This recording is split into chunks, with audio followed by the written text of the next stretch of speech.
the Sleep Pod.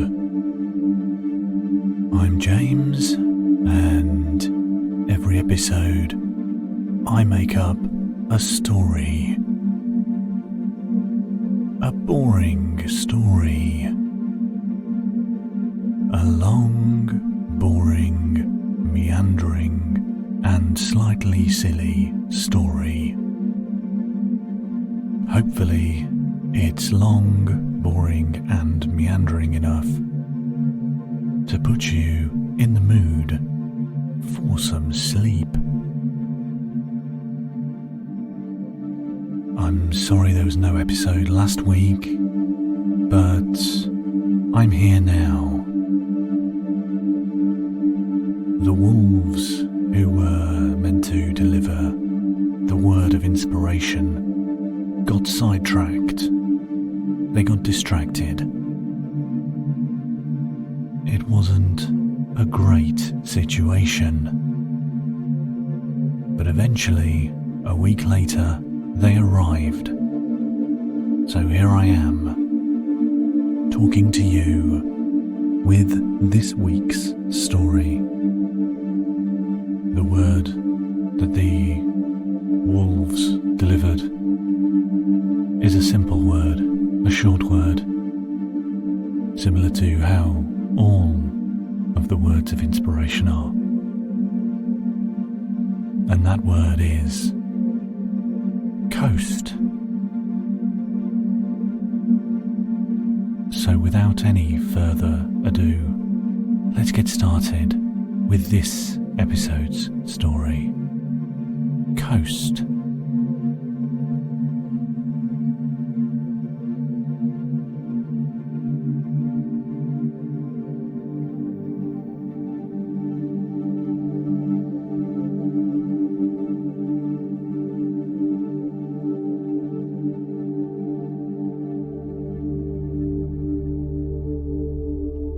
Waves crashed against the grey, algae-covered rocks on the beach. It wasn't the fun type of beach with sand and sunbathers and people swimming and beach huts and the occasional kite. No, this was a much more rugged terrain. 4 men stood on some relatively flat rocks a few meters away from the crashing waves. These men were a band, a group of musicians whose band's name was Fiberglass Bedfellows. None of the members of Fiberglass Bedfellows were particularly happy about the name, but they hadn't been able to think of a better name, and they had been in a rush to think of a name, and that was the first thing that they all agreed on, and they just never got round to changing it, and they didn't want to cause confusion to their fan base, even though their fan base wasn't particularly large. They had a camera on a tripod pointed towards them. There was nobody else there. No operator or director or record label executive. They couldn't afford anything anything too fancy, and they had just recorded a song that they were quite happy about. So they decided, let's film a music video. And where better for a dramatic music video than a remote location on the coast. They had set the camera up, and it was filming them standing around looking moody and melancholic. That was the kind of thing that you did in music videos these days, they thought. But if truth be told, it had been quite a while since any of them had watched MTV. They didn't even really know that MTV didn't really focus too heavily on music videos anymore. So they stood around whilst the recording of their latest song, Fire Blanket, played from a nearby smartphone. Waves continued to crash all around them, occasionally soaking their shoes and potentially causing a dangerous situation where they could slip. The men in the band had names. Those names were Gary and Larry and Barry and Bob. When the song finished playing from the smartphone, they would stop standing around with their arms crossed, staring out into the middle distance. They would move the camera, refocus it, and then do the same thing again. It wouldn't be the most interesting music video ever produced, but they hoped it would be good enough. After a while of standing there whilst being filmed, moving the camera, standing around again, they got a bit bored. They were wet, they were fed up. I'm wet and fed up, said Gary. Me too, said Larry. I'm okay, said Bob. Everybody looked towards Barry, waiting for him to speak. I don't mind either way, he said. But if you guys want a break, I'm cool with that. And so they stopped for a while. Barry returned to the camera. It was his camera. He vaguely knew how to operate it well enough. He replayed some of the footage just to check everything was okay. The other members of the band crowded around behind him and watched the replayed footage. It was fine. So, said Bob, how many more of these are we going to do? Larry scratched his head. I'm not too sure. We should probably do one with us singing. Oh, said Gary. I'm not too keen about that. I always make weird faces when I sing. It's okay, said Bob. You're not really singing.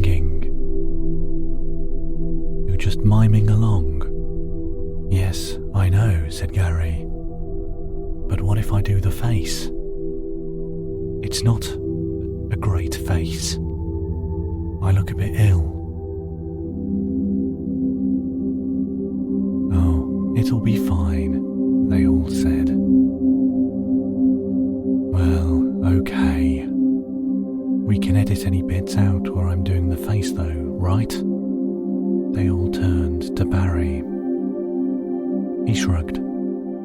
Yes, that should be fine. Cool, they all said, coolly. So, what do you want to do for a break?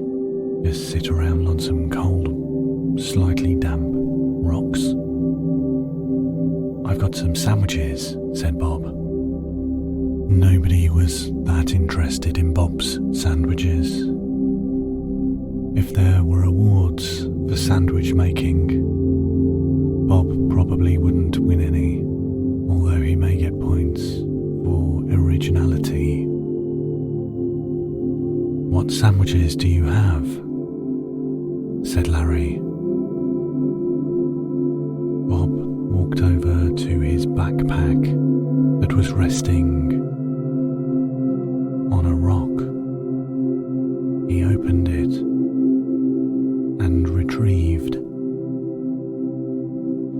a Tupperware container filled with sandwiches. He held them up and looked through the transparent plastic. Sorry, I had to check, he said. I couldn't remember. Yes, that's right. Cucumber and crisps. They probably wouldn't taste bad, but it wasn't really the kind of thing that anybody else was that interested in trying. I know, said Gary. There's a small town just on the other side of the cliff. We could go there. Maybe find a pub or somewhere that serves tapas. Okay, said Larry. That sounds like a good idea. I doubt there will be anywhere that serves tapas, but there is probably a fish and chip shop. So it was decided. They packed their equipment up, put the camera away. Barry decided hiding the tripod near the rocks would be easier than carrying it into the town. So he collapsed it, placed it in the carrying bag, and put it on a ledge of higher rocks, just in case the tide came in. He wasn't sure how tides worked. None of them were. Once they were set up and ready, they started making their way up the side of the cliff. There was a footpath, quite an old one, with decaying wooden steps, but luckily a fairly modern handrail had been installed. It was tiring for them to ascend. It took a while, longer than they expected it to take. But eventually, after climbing step after step, they reached the summit. It provided excellent views of the coastline and the town nearby. Wow, said Bob. We should have just filmed up here. It would have been a bit easier. And it looks quite nice. Yes, said Gary. When we first came here, I didn't notice how nice it looked. I feel like quite the silly goose now. Well, we could film more up here afterwards, couldn't we? They all looked to one another and shrugged. Yes, I guess so, they all said, in a variety of different ways. Oh well, you live and you learn. Now, if we follow this path, said Larry, it should take us to the town. Okay, they all said, and headed down the path at the top of the cliff face. Around them, there were a few trees running along the path. To their right was the cliff face, a sharp drop to the shoreline. To their left, open fields which slowly sloped downwards. After 10 minutes of walking, they arrived in the town. The centre of the town was fairly quiet. A few people walked around doing shopping, conducting business, talking to friends. Well, we're here, said Larry. Let's find somewhere to eat. Hey, said Bob. What about that place? He pointed to a restaurant. The sign simply read, "Fish and chips." And it was open. They all agreed this was very good luck and a good omen. So they headed in. It was only a small restaurant, a few tables. It was clear their business mostly relied on customers taking away their food rather than eating it inside. But they were happy to accommodate them. Barry, Larry, Gary and Bob all ordered cod and chips. It's a classic, so why have anything else? They said.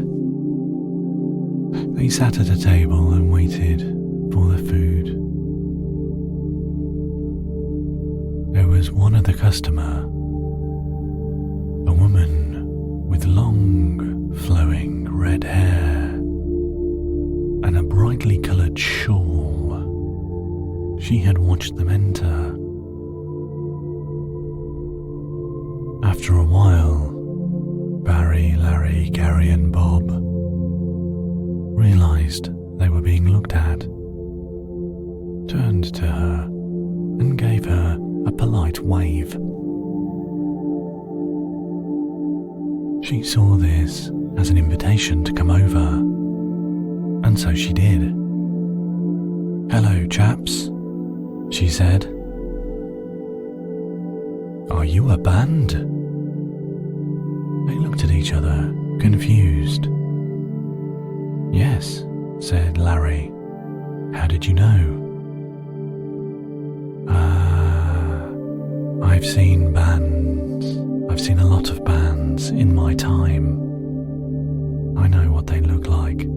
I can tell you're a band." "Wow," said Barry. "That is very astute of you." "Thank you," she said. "What is your band's name?" They all looked embarrassed. Eventually, Bob coughed and mumbled his breath. Fiberglass bedfellows. Oh dear, she said. That's not a great name for a band.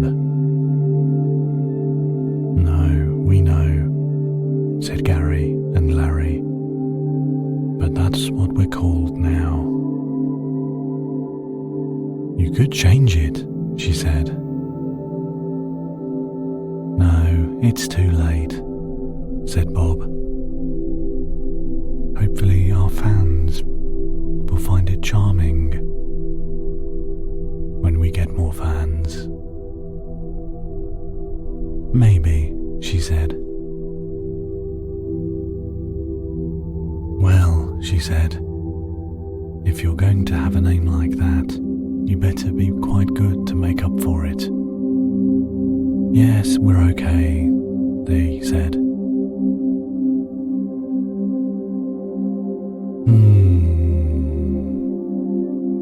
She grabbed a chair from a nearby table and dragged it to their table and sat down. Got quite low and talked in a whisper. I don't know if this is going to be something you're interested in, but I am aware of an instrument of great power, such power and, dare I say, magic that may result in... She thought a second because she couldn't remember what the band was called. Ah yes, there it is. Fiberglass bedfellows. All the attention and popularity that you crave. The band members looked at each other, skeptical, eyebrows arched. Who was this woman? Was she mad? That sounds a bit unrealistic, said Bob. You have to believe. That's the only way it works. What works? Said Bob. She moved her chair back slightly. Listen, if you really want to make it in show business, you should seek out this instrument. Give it a go. It may be for you. It might not be easy to acquire it, but it could be quite an interesting adventure. Do you boys like adventures? They all shrugged. Adventures are okay, they said. Excellent. Just then, their food was delivered to the table. The woman stood up. I won't take any more of your time, but there's a pub down the road called the King's Shoes. Go in there and ask for Billy Bigbeard. Billy Bigbeard, said Bob. That's a silly name. The woman scowled. Yes, so is Fiberglass Bedfellows. Fair enough, he said. And she quickly turned and left.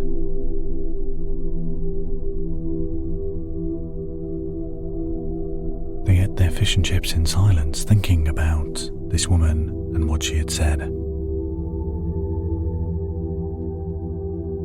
After they had finished, Bob looked at them all one by one, trying to gauge their feelings on the situation.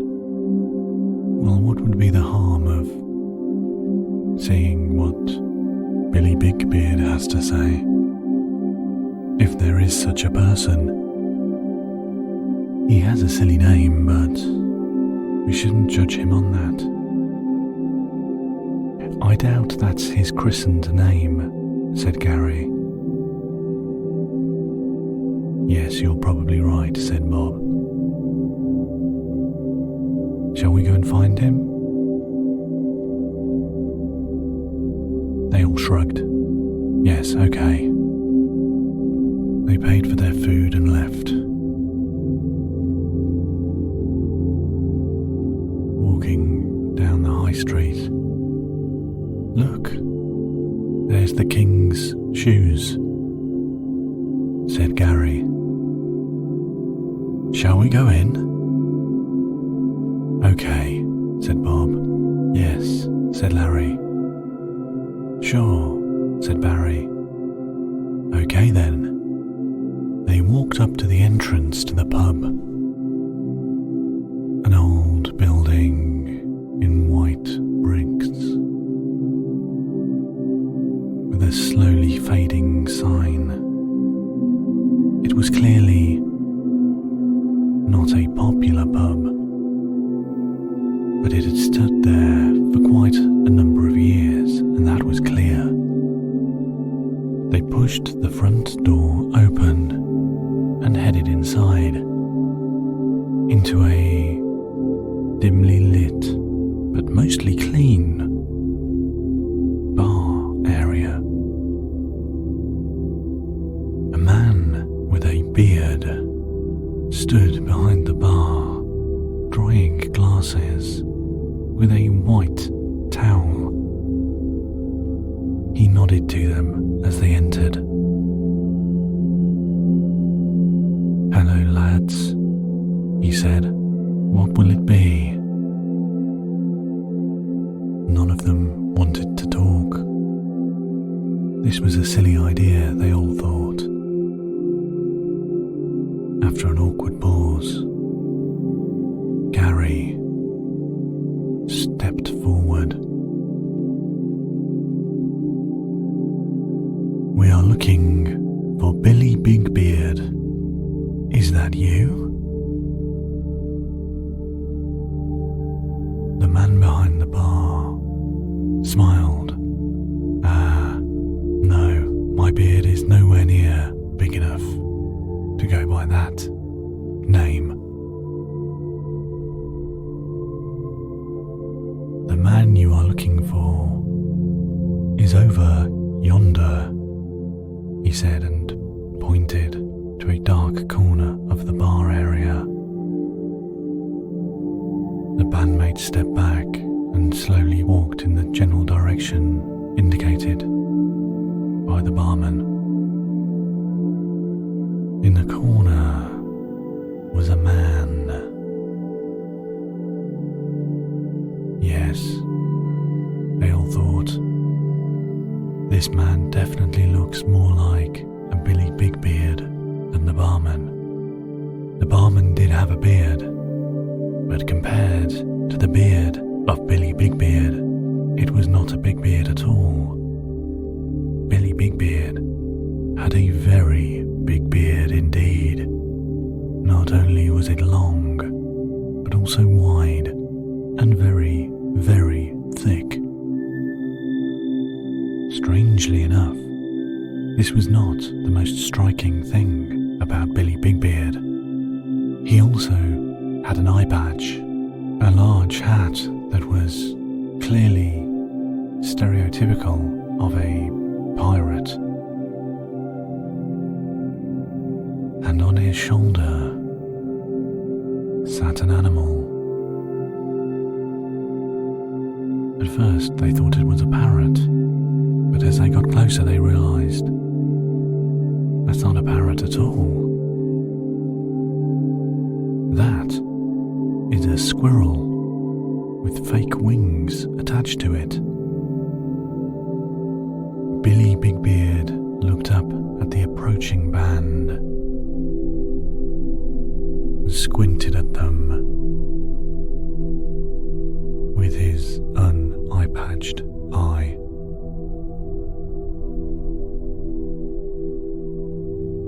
"Yah," he said, like a pirate. "What do you boys want?" The bandmates looked to each other uneasily. Once again, Gary stepped forward. "Are you Billy Bigbeard?" he asked. "Yeah, that be me. What can I do's for you?" he said. Bob stepped forward. "A lady in the fish and chip shop told us to talk to you in regards to some kind of instrument that may help us with our musical career." "Ah," said Billy Bigbeard. "So yous be a band. What name do you go by?"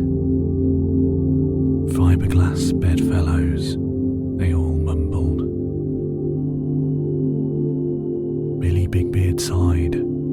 "Yah, that be a terrible name.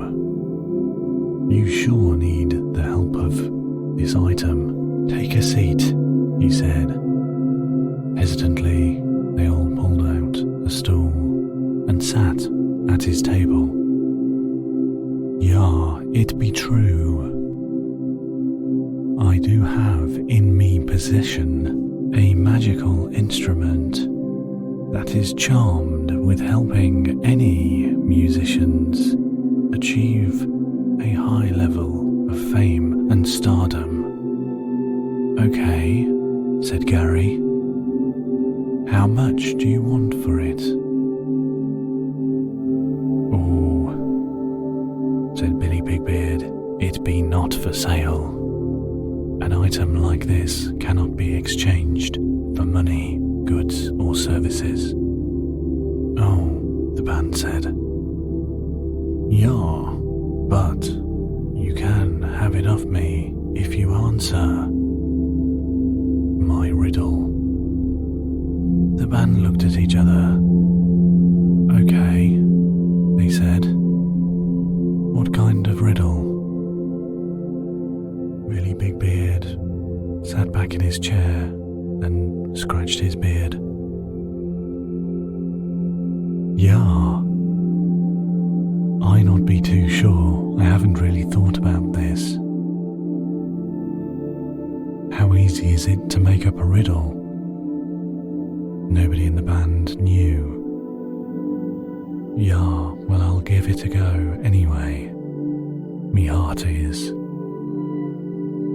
Billy Bigbeard looked around the room, desperately trying to find inspiration for the riddle.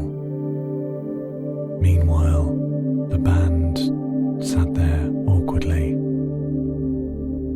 "Ah, I got it," said Billy Bigbeard. "Right, listen up. I shall say this only once."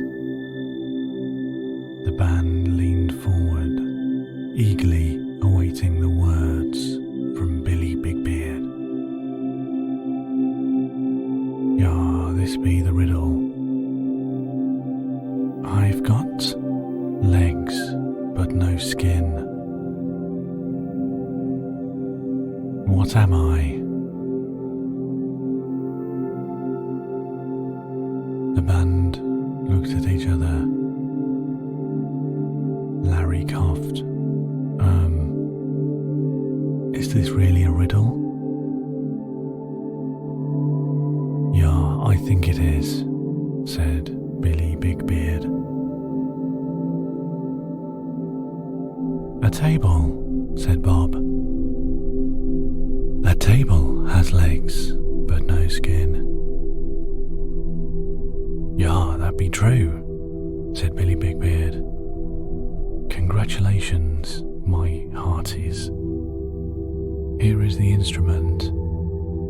He reached under the table and produced a large saxophone case. "Now you play this on your music, and you will have all of the fame and fortune you could ever want." "Cool," said the band. "Thank you very much." "Yeah, go and leave me alone to drink my rum and coke in peace. Okay, said the band, and they all stood up and left.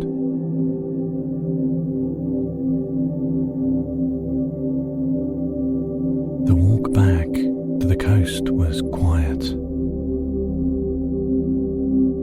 They all thought about their new instrument, what this could mean for the band. It was very exciting for them.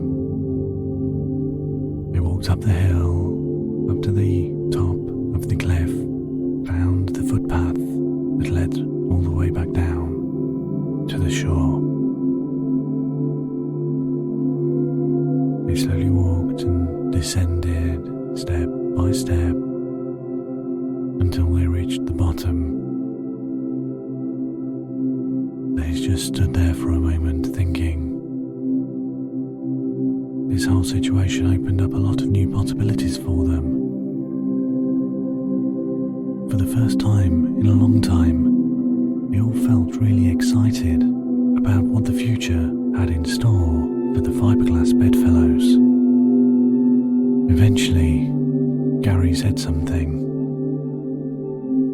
Does anybody know how to play the saxophone? No, they all said.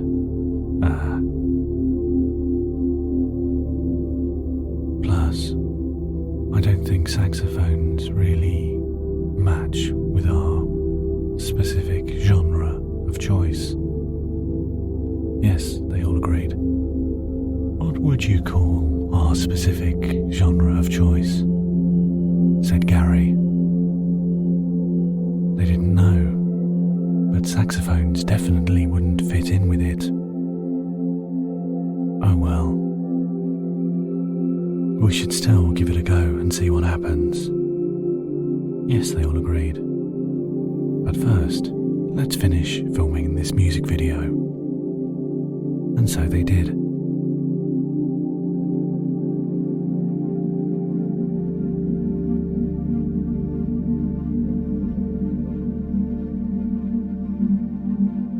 That is the end of this week's story. I'll be back next time with another one. But for now, thank you for listening. And go to sleep. Good night.